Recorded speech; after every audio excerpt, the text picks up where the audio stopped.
Now, of course, in real life, concrete can be a lot more complex than merely beams and columns and walls and slabs.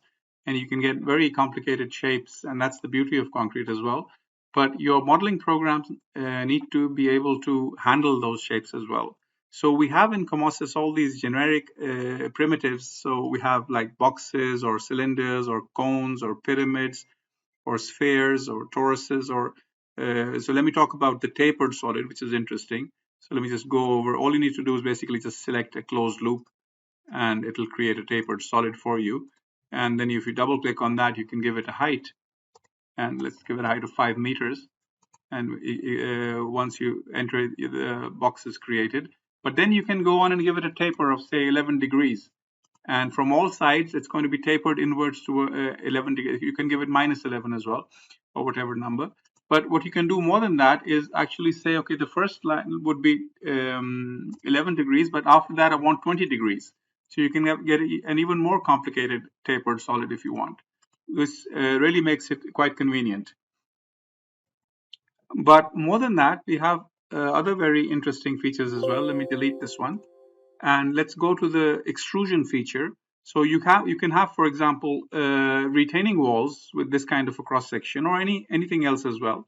And what you can do is you can create these by using this polygon command, and you can even put holes inside them if you want. But what I'm going to show you over here is that you can use the extrusion feature to select this cross section and select a path. And as you can see, the path is curved. It has chamfers as well. And the moment I do that, retaining wall is created, extruded along that path. And this kind of capability can then be used to model these complex shapes in concrete. And then you can go to the 2D drawings and it will be unioned, and it will be unioned with all the other beams and columns or whatever you have in your structure. And it will become one monolithic element.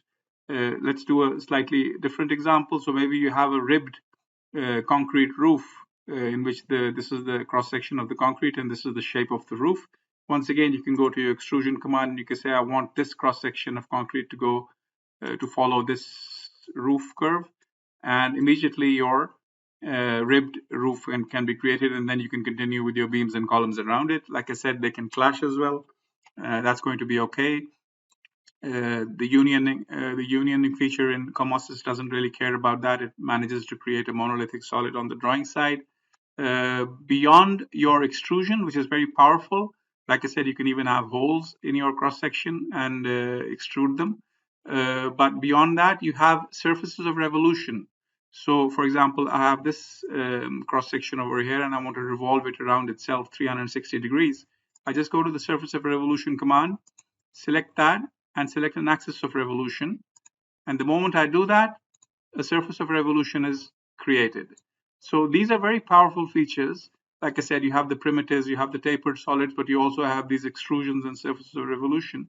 And basically with these, the sky is the limit, and you can model practically anything under the sun, which your complex project might require. And you can be assured that the drawings will come out very neat and clean according to that.